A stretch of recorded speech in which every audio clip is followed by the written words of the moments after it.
医学，它可能会跟一种权利，一种知识权利结合在一起，它也可能会跟资本主义社会的利益结合在一起。好，那么接下来看一个就是当精神医学成为统治阶级的工具的时候，会出现什么问题啊？这个包括里面所准备的内容里面，我们看这个题目The labeling of dissent, politics and psychiatry behind the Great Wall， 就是什么呢？异议分子的标签化，异议分子，政治上面的异议分子dissent。好 ，the politics and psychiatry behind the Great Wall， 在长城背后的政治和精神医学，这边要讲什么呢？就是统治者在没有民主自由的社会里面，常常会用精神医学来定义政治异议分子有病，有精神疾病。所以在这种情况下，精神医学已经不再是一个客观中立的科学了，它变成统治者执行他的统治意识形态或统治工具的一个打手，这是一个实例那事实上，在中国社会里面，对待异议分子用精神医学的方式说你这是精神病，这种方式并不是在中国才有，在前苏联以前的苏联呢，对待很多的异议分子也是把他送到集中营、送到疗养院去这些人其实是政治主张跟统治者不同，可是呢就被定义成精神疾病，而且真的进行了精神治疗，或者是孤立你，或者是监禁你，或者是跟你不断的打药、电击。OK， 这件事情发生在中国社会的什么历史上面？大家猜猜看，有什么样的力量会挑战中国的统治者政权？有什么样的人群，他的人数会超过共产党员的全国共产党员的人数？64天安门已经算不清哪些人是谁，但是有一个组织，就是我们这位小妹妹说的，小妹妹在问你，法轮功，法轮功的信徒超过共产党员的人数。这对统治者来讲是多么大的威胁啊！虽然他们是很平和的，我们知道法轮功的3大原则是什么？真善忍，很和平的，对不对？很温柔的吧可是当你的组织大到比共产党员还多的时候，统治者就担心而且在有一次的1999年的静坐而已就表达他们的要求的时候，就被认为这是一个反动分子挑战国家权威的叛乱者。所以呢，从此以后，法轮功就变成邪教 （evil cult）。所以呢，被逮捕的人有一些就被认为，你怎么会讲这些话？你一定有精神病，要进行治疗。那也死了很多人我们来看这个内容。好，我们来看 the practice of forced incarceration of political dissenters in psychiatric institutions in the former Soviet Union and Eastern Europe undermined the credibility of psychiatric practice in this space and drew forceful condemnation from the international community. 念得不错，好像绕口令一样我不需要掌声，但是你要鼓掌我也不反对对吧这边在讲什么呢？透过精神治疗的方式，精神机构来把异议分子、政治上的异议分子关起来进行治疗，强迫的监禁。这种方式在前苏联跟东欧都有做，而这种做法毁灭、破坏了精神治疗的可信度 （credibility）， 就是可信度。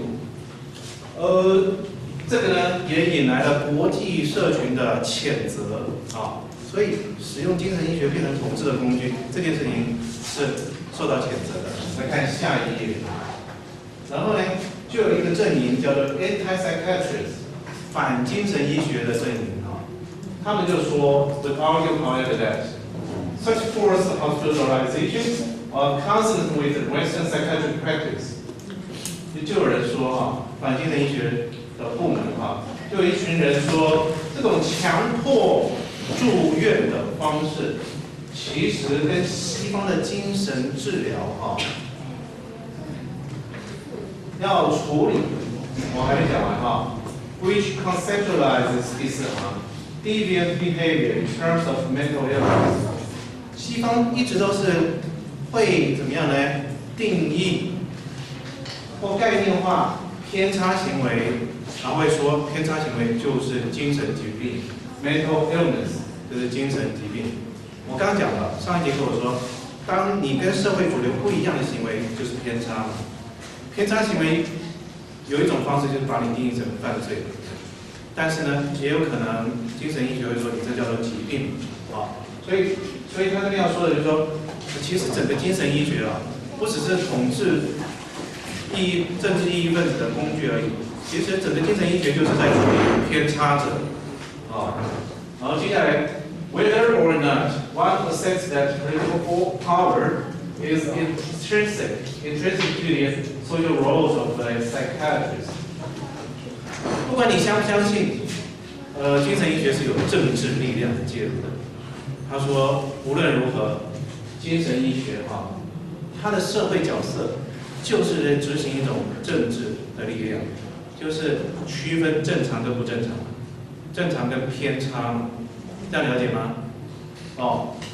这是一个反精神医学的一个学者叫 Zav，1994年他所说的就整个精神医学它的内涵就是有政治的，尽管他说我这是医学科学中立的接下来我们看 ，There is little doubt that the potential for exploiting psychiatry to reinforce social norms and even political interests is enormous。无疑的就是使用精神医学来强化社会的规范这件事情，甚至于强化政治利益这件事情是相当相当毋庸置疑的。这样听得懂吗？好，我们来看下一页那我们现在讲中国The practice in China of labeling nonconformists as mentally ill has as long a history as the People's Republic itself. But this abuse of psychiatric practice has hitherto received little comment in the West. 他说，其实中国社会对于异议分子，就是不顺从的人，贴标签这种做法，跟中华人民共和国成立的时间是一样的长久的可是呢，这种滥用精神医学治疗、滥用的情况呢，西方社会却很少批评。我们来看下一页在1999年的6月的时候，事情发生了。什么事情发生了呢？不是发生了，就是中国官方镇压 ，crackdown 就是镇压法轮功的成员，而产生了巨大的恐惧 fears。什么呢？他们认为法轮功的成员一定有政治的企图，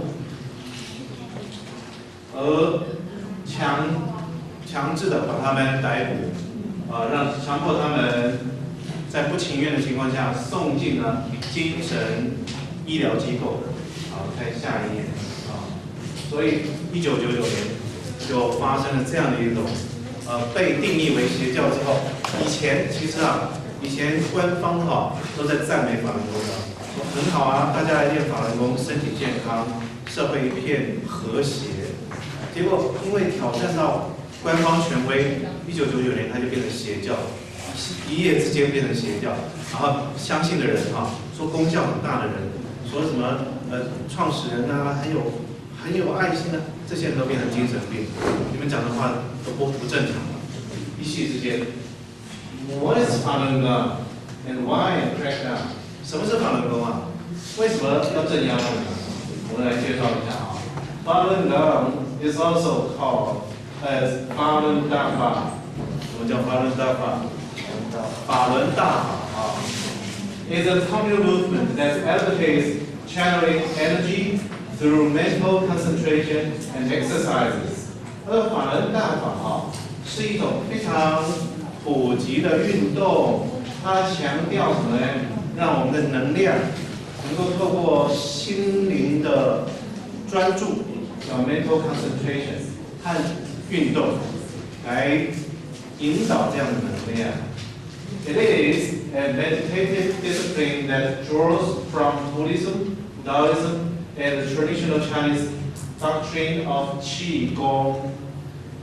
And it has been valued for its mental and physical health benefits. 法轮功是什么？它是一种修行，它是一种打坐的冥思的一种实践，而这种实践是采纳了几种信仰，一个是 Buddhism， 什么是 Buddhism？ 菩提，对不对 ？Buddhism， 学一点英文了啊 ，Buddhism 菩提主义，对佛教啊 ，Taoism 是什么？道教，太容易了啊。那什么是 traditional Chinese doctrine of 气功？气功就是气功啊，就大家英文不错，一听就懂了。好，它结合了这三者，发展出了一套对于身跟心都很有帮助的一种功法啊，就叫做 Falun Gong。那这here is the core principle of truthfulness, compassion, and forbearance。它的三大原则刚刚有讲到了啊。Truthfulness 就是真 ，compassion 是善，forbearance 就是忍。这是法轮功的三大信条：真、善、忍。没有挑战官方权威，是很健康的想法，对不对？那也对身体健康有帮助。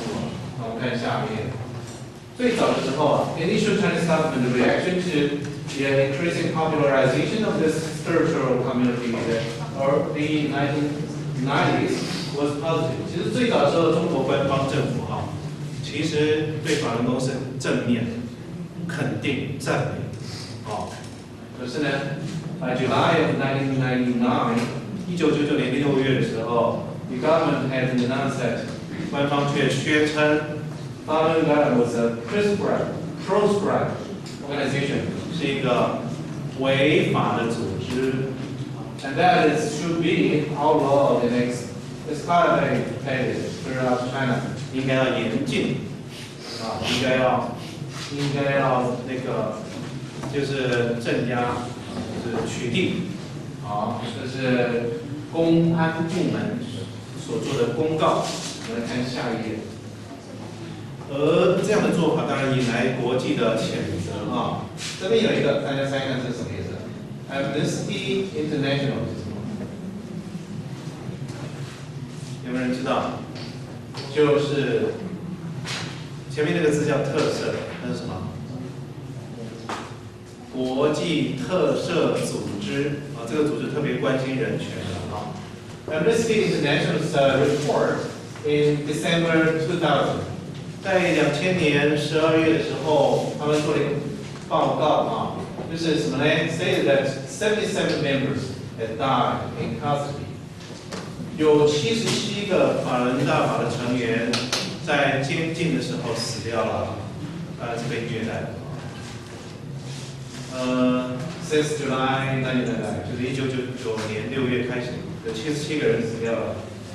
这是2000年的时候报告，1年之内啊。As a result of the ill treatment， 虐待，因为虐待的结果。And it condemned the Chinese authorities for failing to investigate such gross violation of human rights。所以他们谴责国际特赦组织谴责中国政府没有认真对待这种人权的虐待、侵犯人权的行为，就是在监狱里面施以刑求了，死了77人啊，所以。是这样的一种暴行啊！来，再来下一页。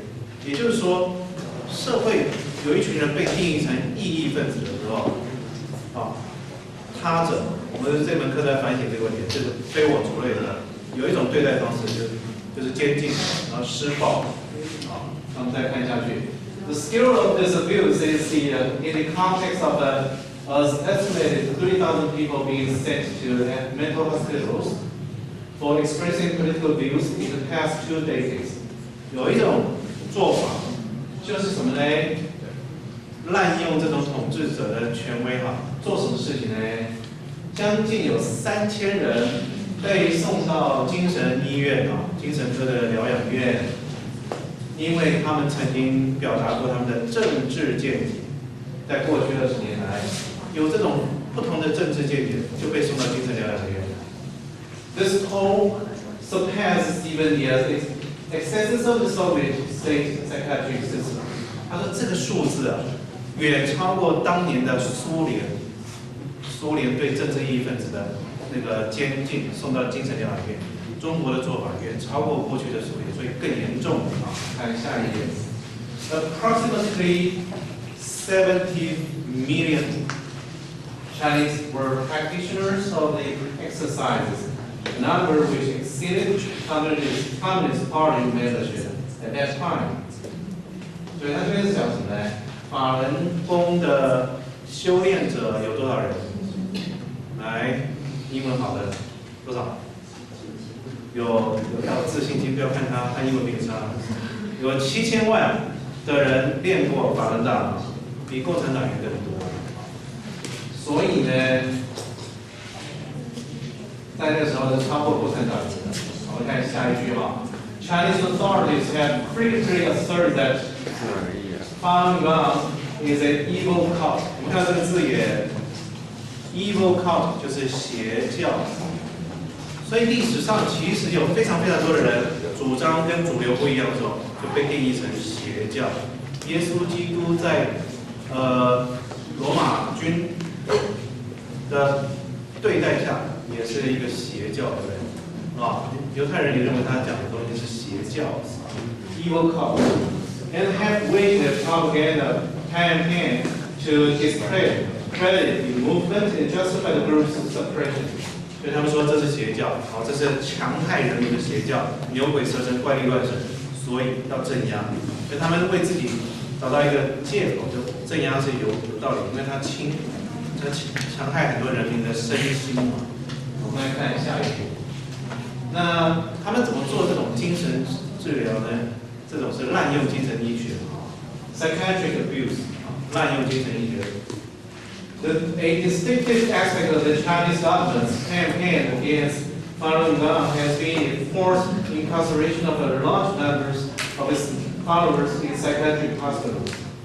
强迫他们的做法就是强迫非常多法轮功的成员进入精神医院、精神病的医院。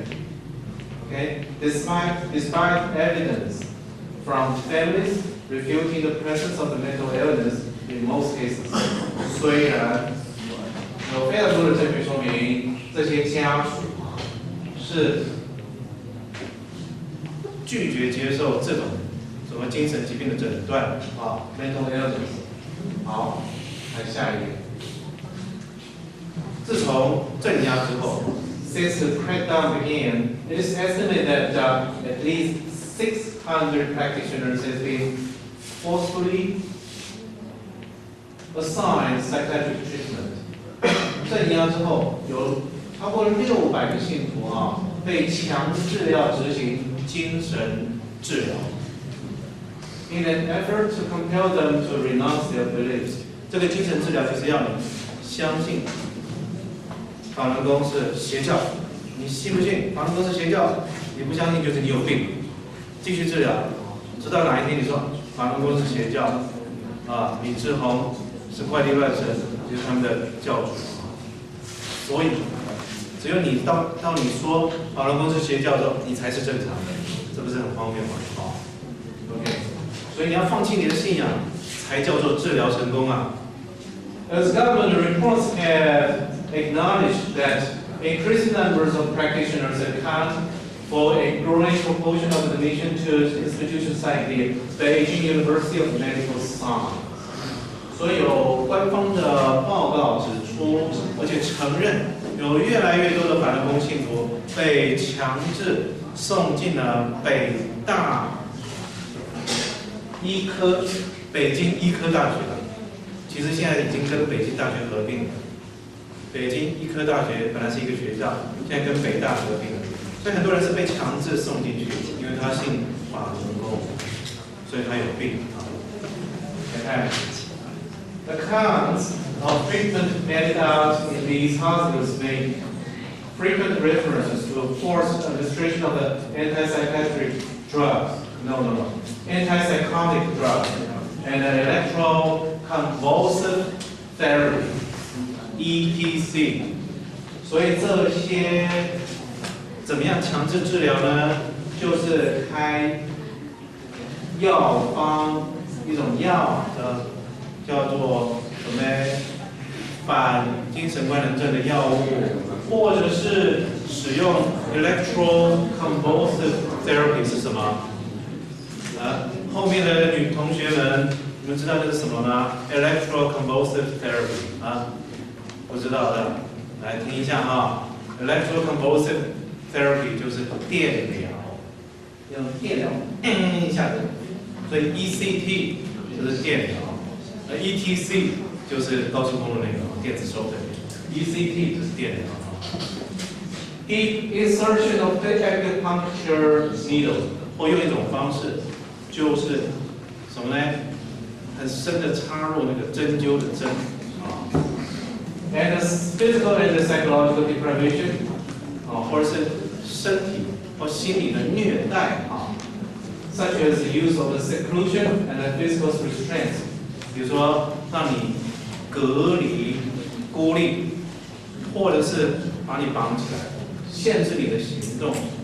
OK， 后面的女同学，你们了不了解啊 ？Seclusion， 是隔离。等一下如果还有问题，我会再问啊。好，那再看下一页。The so-called concentrated reformation process involves forcing detained practitioners to write confessional statements, renouncing their beliefs in Falun Gong, with this often being a precondition of their release. 怎么治疗？这个所谓的治疗就是不断的改造你这个不断改造的过程集中改造的过程叫做 concentrated reformation process。做什么呢？强迫你监禁。而且要写自白书、悔过书 （confessional statement）， 要放弃你的法轮功信仰，除非这样，不然你不会被释放。那有些人他信仰很虔诚，他不愿意妥协，那就是接着严刑拷打，或者是就电击了，或者吃药，好，下一页。The interweaving of the practice of forensic psychiatry and the workings of the judicial system in China has created a wide climate for the simultaneous criminalization and medicalization of dissenting activity. 这边有个有趣的观察，值得我们去反省。一个牵涉到的法律，一个是牵涉到医学。在中国社会，法律跟医学共谋在一起，定义一个异议分子。什么呢？法律上。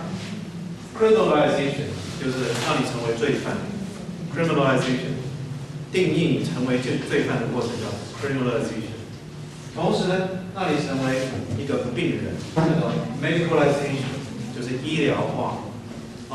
所以 forensic psychiatry 的精神医学跟这个 judicial system 就是司法系统一起结合起来，变成统治者的工具。它定义意见不同的人叫做精神疾病，而且是罪犯。所以你是在监狱，你也是在精神医院，这两个东西结合在一起有没有跟大家提过，在现代法律当中，有的时候这两个东西是区隔的，就是如果你犯罪，但是呢，经过精神科医师判定说你是精神疾病。你的罪可能就没有刑责，而是要接受治疗。而在这边是什么呢？司法跟精神医学一起合起来说，你不但有罪，而且有病，这就是集权社会会做的事情。我们看下一页。Being heavily influenced by Soviet interpretation of mental pathology, Chinese forensic psychiatrists have been all too ready to embrace a similarly wide concept of mental illness in general, and schizophrenia in particular.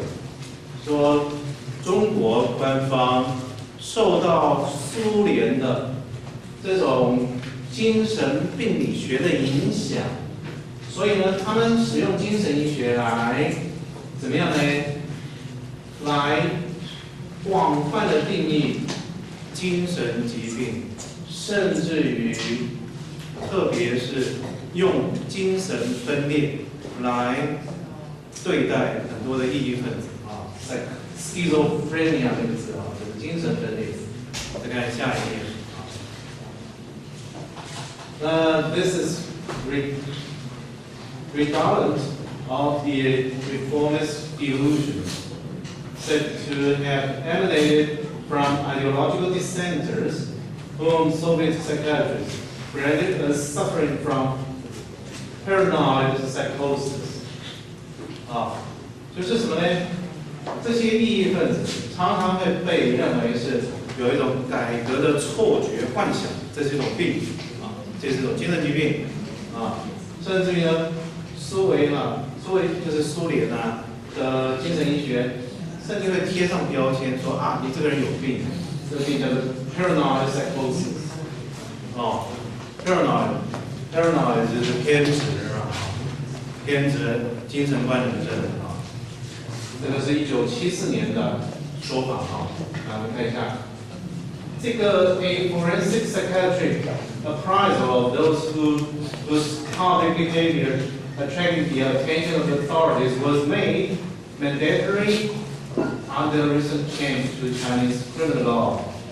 说中国的刑法criminal law， 甚至于会注意到有些人的行为，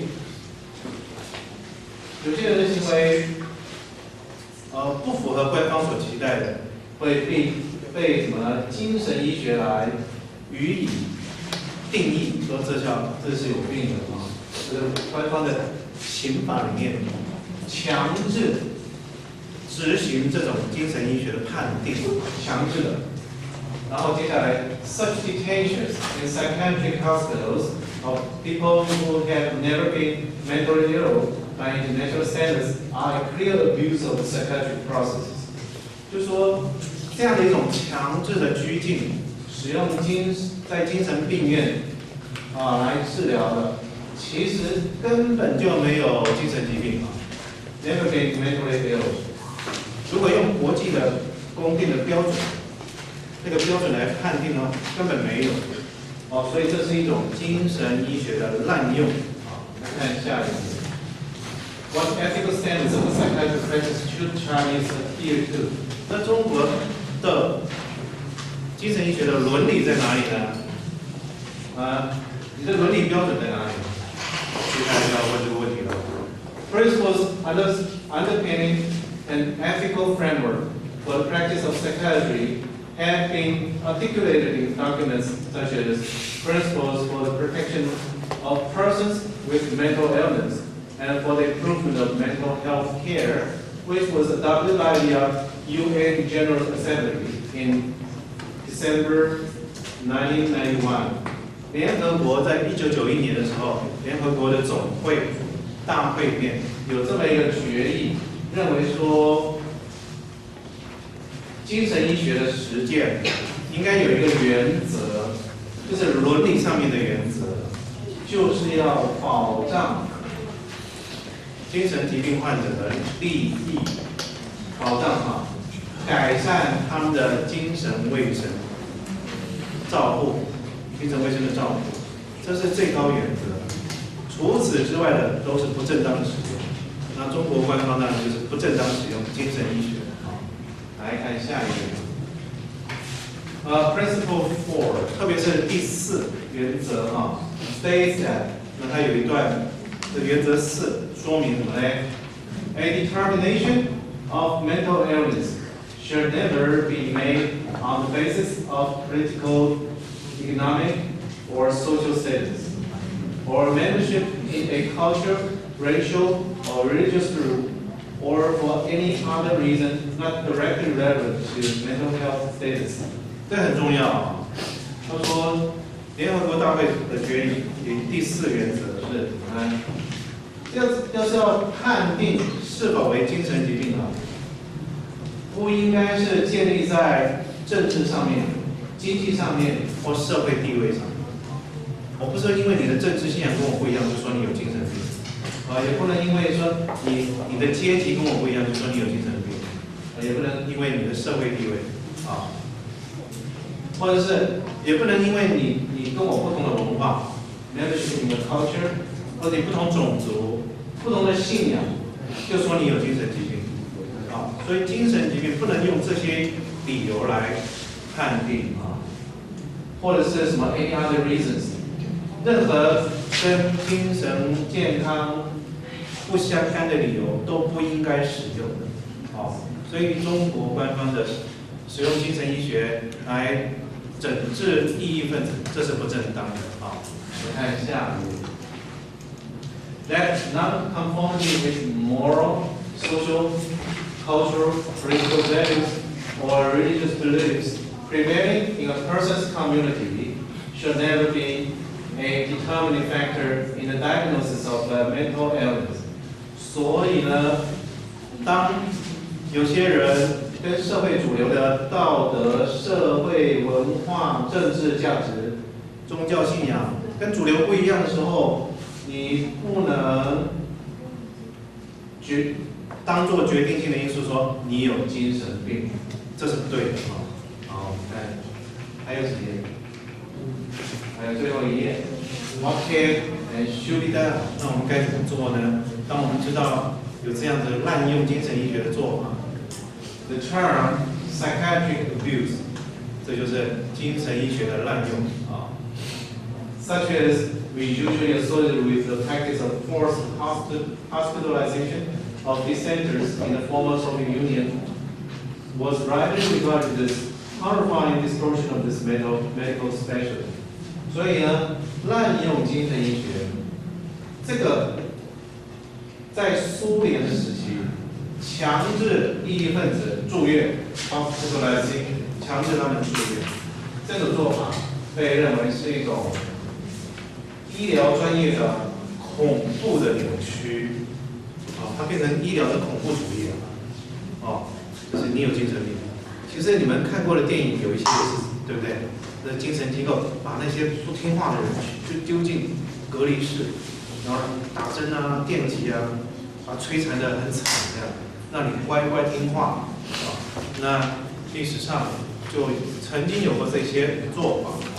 那可能还不只是苏联、东欧和中国的，一定有很多地方，像越南以前，或者韩国啦，对待美军啊，被俘虏的美军，有一种方式就是洗脑，到后来你会相信越南是对的，韩国是对的，这洗脑其实也是一种精神医学的使用来虐待你，也许还有更多的那我们这是最后一页吧，还有。作为一个个人as individuals， 我们来思考这个问题。We must condemn the use of psychiatry as part of any apparatus of political repression and call on WPA to investigate claims of abuse. 所以每一个人都应该来谴责这种滥用精神医学成为政治镇压、政治压迫的工具这样的做法这样的做法呢，是我们应该要去报告给这个 World Psychiatric Association 世界精神医学协会来调查勇敢的报告这种事情。如果有人滥用精神医学的话，没有了好，那这是一个例子，让大家了解说，原来社会当中有一种异类，叫做跟官方权威意见不同的人。有人会使用说你有精神病，不然你怎么讲话跟我们不一样呢？我们大家都这样说，你为什么会主张不一样？你一定有精神病。用这种方式来对待异议分子，这种是很粗糙的统治工具啊。那我上一节课讲的是另外一种细致的，细致的就是什么？精神医学认真的告诉大家说，你有病，你有病，你有病啊，要吃药，要吃药啊，一定要照时间吃药，不要不吃哦。啊，像那个 John Nash， 你们看的电影有没有看到 ？John Nash 有没有吃药？他其实偷偷把它放在那个舌头下面，假装喝，然后人走掉之后，他就把它吐出来。他一直不愿意退。啊，那不管怎么样，上一节课告诉我们的是说，现代社会精神医学变成一个庞大的产业，它变成一个非常强势的知识权利。啊，那这节课告诉我们的是说，统治者常常也会使用精神医学，甚至于运用精神医学跟法律结合在一起，来处理偏差者、行为偏差的人。好，所以精神医学是不是变成社会要符合正常的一个工具呢？包括我们上一节课说的，精神医学曾经要把同性相恋定义成有精神病，因为这个违反正常。